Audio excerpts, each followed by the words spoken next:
Hello, everyone, and welcome to the Not Content Podcast. My name is Jerome Q. Joined as always by my colleague Brian. Here tonight, we are going to be discussing 1986's Stand By Me as we continue our look and pay tribute to Rob Reiner. Please leave a 4 or 5 star review on Apple and Spotify to get those algorithms going. Please like and subscribe on YouTube. Click the bell icon for notifications. Brian, I got a text message from my friend on Friday saying that Ric Flair had tweeted something about Ricky Steamboat, and I was like, God damn it, are we gonna have to do a tribute to Ricky Steamboat on this episode of all episodes where the whole premise is of finding a dead body?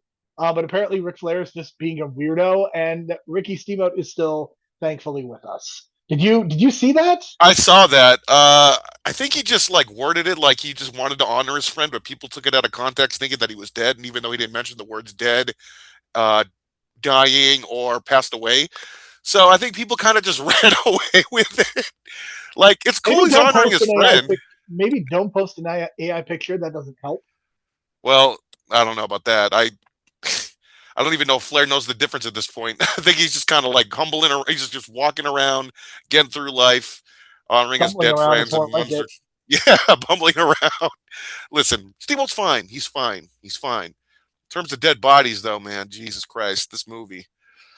I know it's not horror, and I mentioned this before, but God damn it, there's something like deeply scary about this movie. I don't know what it is, just the fact that like these I kids are mean, obsessed with the it's. dead body, the fact that the dead body's been sitting there, the fact that like it's Castle Rock and there could be evil intentions behind the gangster kids that Kiefer Sutherland plays, because very similar tone to it. You know what I'm saying? So it's like we're playing I these mean, tones here. I think that's part of it. Here's what I would say. I think the reason that you associate it with it, the TV movie for it, comes out a few years later and clearly steals a lot of the motifs of this movie. Some of the same, songs are played. It feels like some of the same cast, even though it isn't. Like it's of that same generation or a similar generation. So I think that's a lot of why you're feeling that way about this. I also think there's the Rob Reiner of it all. Like this is the first time that we've watched this movie since his death, so that plays a huge role. And the River Phoenix part, like you cannot watch this movie with the understanding of what happens to his character, and not also understand that River Phoenix died tragically. Like that is the darkness of this movie as well. Yeah, and I gotta say, I was also watching Parenthood as well. We might talk about that in a future episode, but man, that's a Ron Howard movie, but it's Joaquin Phoenix, and there's a devastating scene in that movie where he's just crying, and you're crying too. And I can't help but think like the Phoenix brothers, dude, are probably the two greatest child actors of all time. I think. Like, if you want to say Shirley Temple or something like that, that's fine. But like, I've just seen two performances by two child actors, two brothers that totally are like legendary performances that deserve Oscars that were overlooked.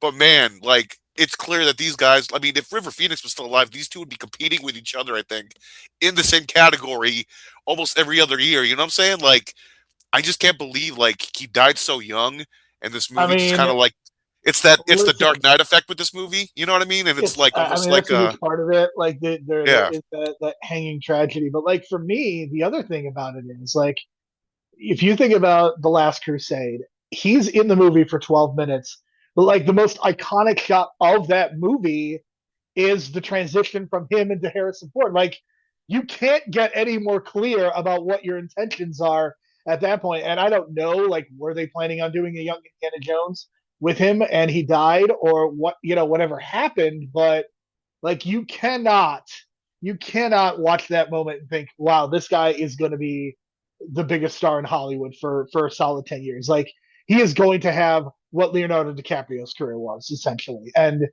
because of drugs, he's no longer with us. But I mean, you look at this movie, I think his performance is easily the strongest. Will Wheaton is somebody. Anybody who has watched Star Trek the Next Generation, I'm sure has a very mixed feeling about him. And I know that you are a huge fan of Ready Player One, so I don't know if his narration of that influences you. I think Will Wheaton is perfectly solid in this movie, but man, like you just watch River Phoenix and You see the talent; it's all there. And listen, we know this movie has influenced other movies, like obviously The Goonies, obviously Monster Squad. But I couldn't help but think like maybe like Ben Affleck and Matt Damon watched this movie, saw the scene in the middle about you need to get out of town, you don't belong here, you're smarter than us, you need to get out and go beyond this town. He gives them the I whole mean, like speech that Affleck gives fucking Matt Damon in Good that's Will a trope, Hunting. though. I think that's something that I don't know if it's a trope because like the I think it first time is. I've seen that was in Good Will Hunting, and I feel like I'm I've only sure seen that if we once or sat down, twice. I'm sure if we sat down, we could find it. So I don't necessarily. I don't know, man, because it was just like, man, like this is so Good Will Hunting right now. It's almost like beat for beat the speech at I the end, I think I think that it is a trope of you but watch in the like end a of the good way, football I time. guess, because like both teams are great. You know what I'm I mean, it's saying? a Like, trope for a reason. Like it works. I mean, if River Phoenix is delivering your dialogue, it's going to work. If Ben Affleck is delivering the dialogue to Matt Damon, it's going to work. I mean, I'm not saying trope in a bad way. and I I don't would think it's say that overdone. Stand by Me did it better, to be honest. I think because that really felt like I from think the this movie heart. is really underrated. I really do. I think this movie I actually think plays better now probably than it did in 1986, and it did very well in 1986. But I mean, again, the River Phoenix of it all, just this idealized love of his brother as well. Like I love just how idyllic it is, like almost to the point of being dreamlike and unbelievable. And I don't know if their relationship was actually like that, but I really appreciate that dreamlike quality. I think this is a great hangout movie as well. I think that's part of what makes it work so well is that it's just about the kids hanging out. Like the goal is to get to the dead body, but like it's about their relationship. It's like, you're having this immaculate summer, right? And you're just hanging out with your friends and I mean, there's something like you've heard the term latchkey kids, right? Oh, I was in Latchkey, but I wasn't like a Latchkey kid. But we had Latchkey in public school. But yeah, yeah, totally. I mean, a latchkey kid is basically somebody who it's like they can go and do whatever the hell they want as long as they're like right? So there's no like helicopter Yeah, I mean, parenting. for us, it was like the after school program, but we were very just like do whatever you want, just don't get in trouble and have a snack later. You know what I mean? Until your parents pick you up at 5. You know what I mean? Like that was I us. mean, and I feel like you and I are probably like we definitely were part of that. But now obviously kids are so much more managed and there's good reasons and there's bad reasons for that. But these kids, I mean, they get to they travel many miles to get to this body and they're dealing with bullies and they're dealing with dogs and they're running across a train track and like they're just having an adventure. And unlike like the Goonies is a movie that I'm very mixed on. I think that came across when we talked about it last June. I think this is kind of a pure version of it because it's not as goofy and it's not as zany. It is much more true to life and much more grounded, and I think that's what I love about it. And I love chunky Jerry O'Connell as well. Um, like I get losing weight and stuff, but he's adorable in this movie. I really think that.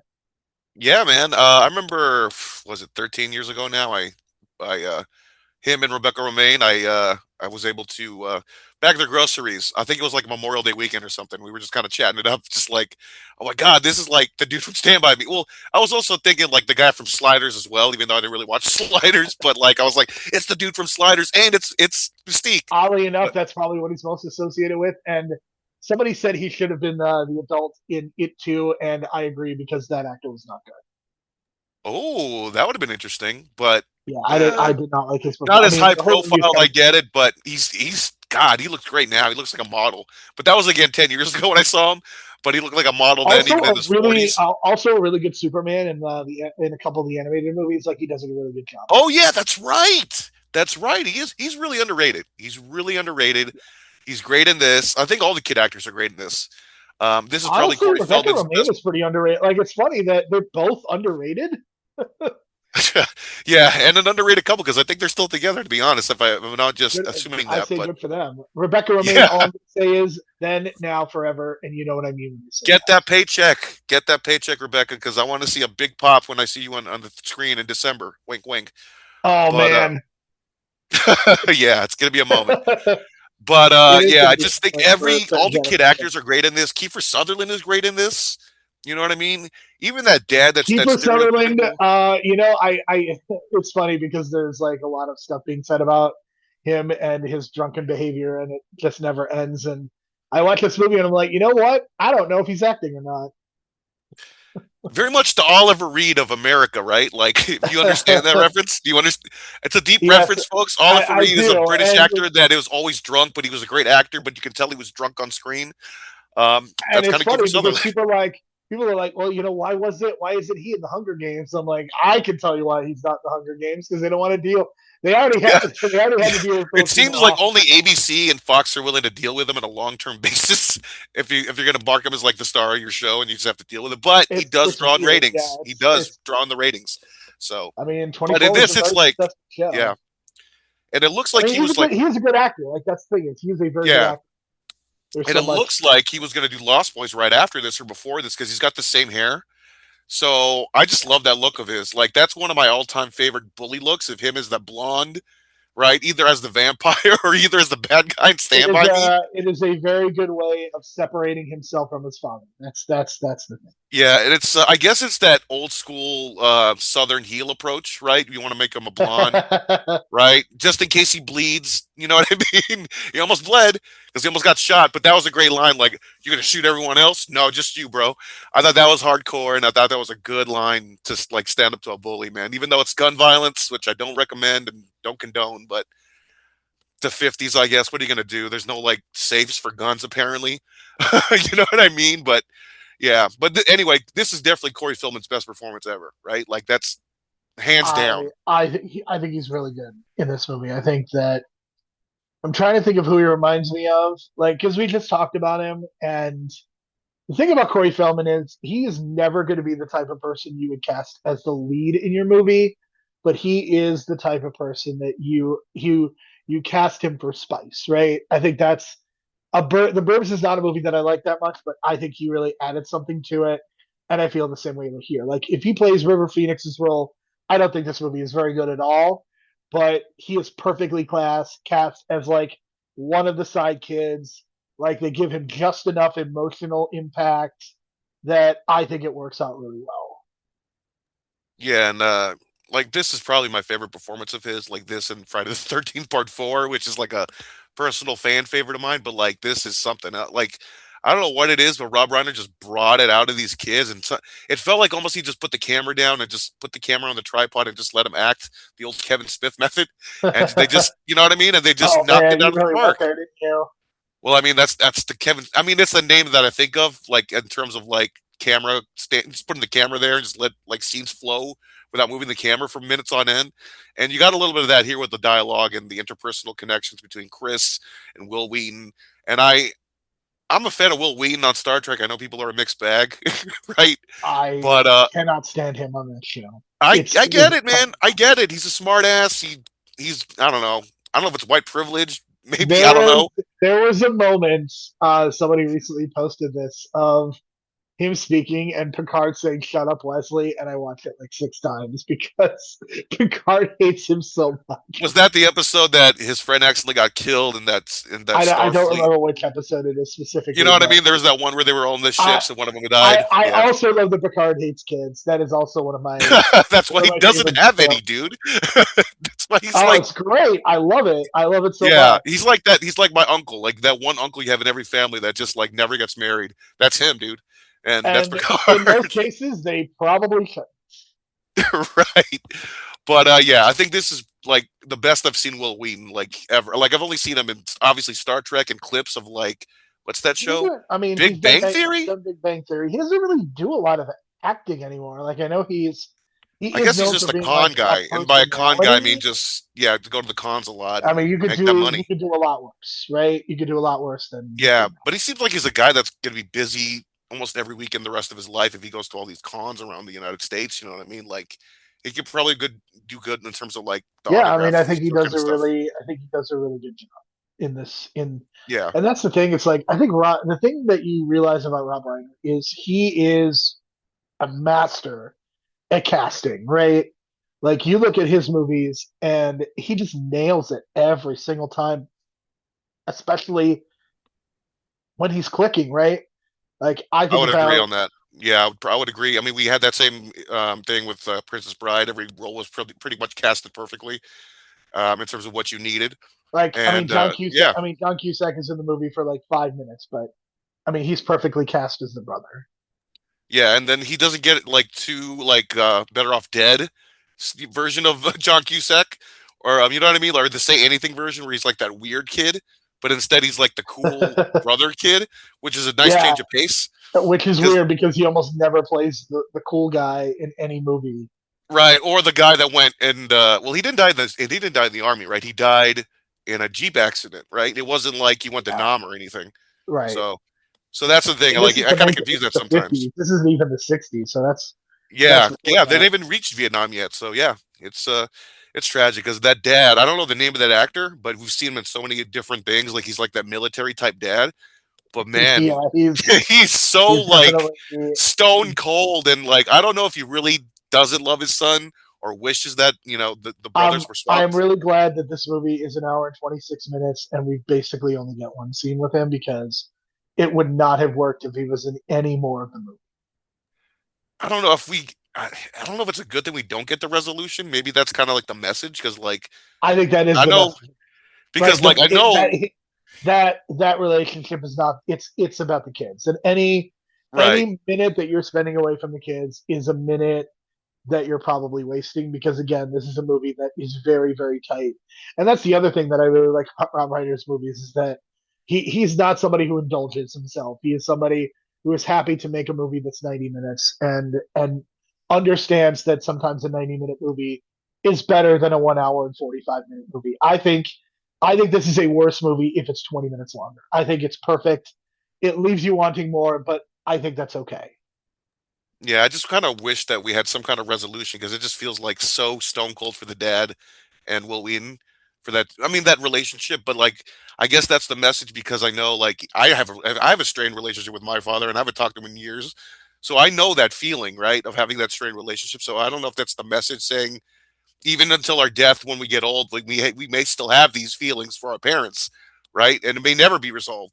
So maybe that's the message in I the intent of mean, that. and I think that's, I mean, not to put my therapist down, but sometimes I think closure is more important than resolution. If you have closure, I think that matters. True that. True that. And this is not the therapy pod, but we're just the kind of folks that kind of see characters like that and kind of see the what's going to happen in the off screen. You know what I mean? In terms of their Speaking of future. complicated, Richard Dreyfuss, he's great in this movie. He is an outstanding choice for narrator. But boy, oh boy, I read about some of the stuff he does and says, and I am very unimpressed. That is He probably is putting it mildly. very, very, very, very old school, where he just doesn't want to learn anymore. I don't know. He's a CSUN alum, so you'd think he'd be smarter than that, but I don't know. He did come from a CSUN era, which is like very 60s, very different time. I don't know. But yeah, he's very good in this. I just kind of thought it was weird that, like, in terms of casting, like that's what you thought Will Wheaton was going to look like when he grew up. You know what I mean? Like it's just one of those things that always throws me off. Yeah, But like I love the voice, but it's like, is he really going to look yeah, like that when he gets older? Because Will Wheaton now looks nothing like Richard Dreyfuss, and he seems to have aged better in terms of like youthfulness. So I don't know, man. But yes. every time I see that as we get older, it just seems funny to me. And then, of course, the little meta commentary about Stephen King's endings. I don't know how he felt about that, but I know it was a shot at him. I But love that it was a joke in 1986, and you can still make the joke in I 2026. know it's the crazy thing about it is like it's one of those long-standing jokes of the film that has become so meta to the point where it's like, you know what I mean? It's like the It's not source of even it. I meta don't know if it's the anymore. source It's of it, just but man, just hilarious how they just complain about because the idea is Will Wheaton wants to be a writer, of course, because every Stephen King thing has a writer in it, right? And right. then and then he's telling this story about the pie, which I think is kind of iffy anyway, because I think it's kind of a waste of time. Because I think you can just tell it in one 30-second thing and just not even show it, but they showed it anyway. I And, I think that the magic of the movie is showing it and putting, because you're talking about a movie that is, movies of visual mediums. I actually think showing it makes sense, especially because there's puking involved, and I think that makes it funny. So I think it actually. Yeah, I'm not that big of a fan of puke jokes in general. I'm not like a Vince McMahon type. You I know mean, what but the I thing mean? is like it's not But I puke. get it. I get it. Like I get it. the characters aren't puking. It's the story within the I story get you. that's It's just puking. that visual has always like haunted me in terms of blueberry pie. Like I don't know. I've never had So blueberry you pie don't like since the I've seen this Family Guy movie. puking scene either? Oh, I don't really like those either. I don't. That's Look, man. weird. It's not that like I'm not anti-puke scenes. I think it just they stretch them out too long, and then it just becomes so annoying, Have right? you ever seen the movie Triangle of Sadness? No, I haven't. But is there something gross like? Oh, okay, never mind, never mind. Look, I saw the latest Sam Raimi movie, Send Help, and that had a similar scene, but that didn't go too long. It just went and then it was gone. You know what I'm saying? Like the yellow stuff. But you know what I Haven't you mean? heard the Like word about comedy that you do it so long it stops becoming funny, and then you do it oh, even I've longer to make it heard the funny wrestling again? version too. I've heard the wrestling version where you do the turnbuckle spot, head to the turnbuckle 10 times, and then if you do it 20 times, the audience is going to get tired. But if you do it 30 times, the audience is going to come back by the end of it and just start counting again. You know what I mean? Like that's the equivalent I think of. But anyway, yeah, meta commentary, Stephen King endings. Yes. We know the score. It's relevant today. Um, yeah, but in terms of this movie, it actually has a good ending, I think. So, I and think it's that's a probably. perfectly satisfactory ending for a movie of this type. Yeah, But I is it think. because this was a novella and this wasn't like a full 600-page book I that mean, Stephen I King look can at indulge Stephen himself King's in? movies. I look at Stephen King's movies and shows, and I think the two best adaptations that he's ever had are this and Shawshank. And Shawshank is also a novella. I don't think that is a coincidence. I think when, That's what I'm especially with these thinking. I epic, think he I mean, thinks. especially with his epic books, they tend to have very weak parts or weak movies or weak shows, but his novellas, I think, lead to better movies. I think that's what I'm noticing too. Carrie was not a novella, right? That was a full book because that might be the only one that might I have the don't know. best ending of the ones that were adapted from books. Is what I'm saying. Because like to me, that's still like a great ending, even though like she kills all her friends and you got the fake out at the end. But I don't know. I thought that was an effective Sleep ending. has a. I would argue that one of the strengths of Doctor Sleep is that it does have a really good ending, and I'm talking about the book ending of Doctor Sleep and the movie ending of Doctor Sleep. Oh, I see. I've never read like the books, but I know Doctor Sleep was like written by King as like probably like a way to kind of I don't know, I wouldn't say retcon the movie. It is a sequel to the book, and Doctor Sleep the movie. Part of what makes Mike Flanagan so good is that the magic of the movie is that it is both a sequel to the Shining movie and somehow a sequel to the Shining book, even though the ending to the Shining book is different from the ending of the Shining movie. Okay, that's kind of my understanding about that. And that's what actually just ties to Ready Player One, which I just watched again, which we talked about. So it's all Uh, coming full circle, people. a movie that you inexplicably like. Oh man, I watched that again, Jerome, and I sat for 2 hours straight from like 11 p.m. to 1 a.m. and I couldn't stop smiling. I don't know what it is You, about that movie, Jerome. you can't see me when I'm shaking my head right now in the most vociferous of And then I ways. couldn't help but think of all the stuff that Endgame ripped off in terms of the final battle stuff. But that we can discuss that later. We can discuss that later. We will never discuss that movie. Guarantee. Okay, it's I okay. will quit. We do unless we do You're a one of fourth those of some people. You're sort. one of those people. I know. There's a I strong hate think for the that movie movie, is but really terrible, and I think Spielberg, if it Spielberg could hadn't be. built up At all least the, it's not pixels. At least it's not pixels. So I think I would rather watch Pixels than Ready Player One. There you go. There bam. you go. There's a statement. There's a I hate statement. that movie with the fire passion of a thousand suns. All right. Nine So out of that, 10. 9 out of that 10 for me on this I one. give this an 8 out of 10. I think this is a really good adaptation. Um, I don't know what it would take for this to be like a 9 or 10. I just think it's a really good movie. I don't know that it could, in my mind, how it could get any better. I don't know. I guess it has a ceiling, but I would watch this. I would definitely watch this over movies that are 3 hours because it's so short. It is incredibly rewatchable, and I think that's the magic of it as well. And the fact that because of that, it's always played on TV every year. Um, and it just fits that time slot perfectly because of Especially now. the runtime. So Our Richard Dreyfuss conversation also put me down the wormhole. We need to discuss Mr. Holland's Opus at some point. I don't know when, but it does. It Oh will man, that happen at movie some was point. like boring when I watched that as a kid with my parents. But if you insist, man, At if some you point, insist, I don't know. At some point, we will. You watch it you when you want to were a do, kid. Maybe your perspective maybe will it'll be hit different. different as an Yeah, adult. I maybe we do a teacher month, and you could do like kind of have this like therapeutic month of like just getting your shit out. You know what I'm saying? Dangerous Minds, Mr. Holland's opus. To Sir with To very, Love. oh man, That's a and deep cut. I gotta sit and think about what's the one with Edward James Olmos and South Park parodied. Oh yeah, Lean on Me. Not Stand by Me. I mean, Lean on Me. It's the one that Uh, sounds like Stand by Me. well, Dead So Poet Society. Dead Poet Society also has to be on the list. We'll figure this out. It's gonna happen. it sounds like you are excited about this idea, and I'm glad I accepted it into you. Yes, you did incept it. It's gonna happen. It's just a matter of which one. So, but that is Stand by Me. A very good movie. It is on Netflix. Definitely give it a watch if you have not done so. You should watch it again, even if you haven't watched it in a while, because I remember watching it. This is like 2 days after his death, and I was like, "This movie still rips, man. Still rips." So next week we are going to continue our run of Rob Reiner movies. The Tuesday after after Valentine's Day, we'll be talking about one of the greatest romantic comedies of all time, Billy Crystal and Meg Ryan in When Harry Met Sally. And Brian, before you give your thoughts on this movie, I just want to tell you the Oscars will be doing a tribute to Rob Reiner, and it will be done by Billy Crystal and Meg Ryan. And I am already getting my tissues ready because there will not be a dry eye in the house.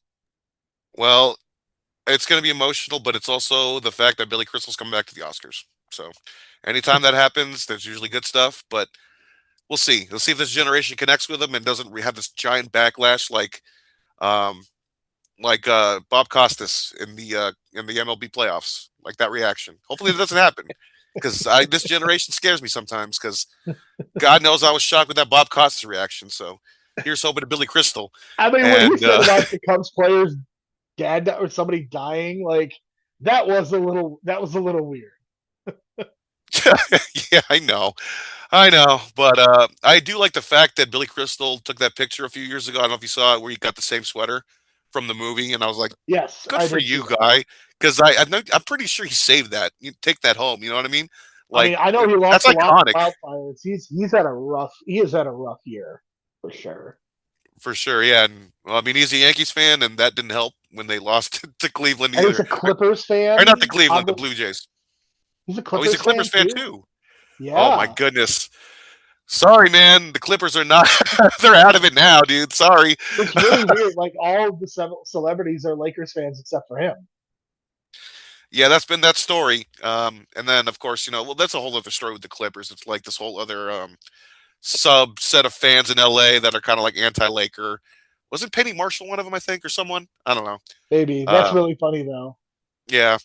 And then well, we'll announce in a couple weeks, but we're kind of planning something to honor Catherine O'Hara, and I guess Christopher Guest as well because they're tied together, and that's kind of a tease of what's to come. Yep, A little bit it's of gonna Eugene happen at Levy. some point. We'll get into the details soon. Yeah.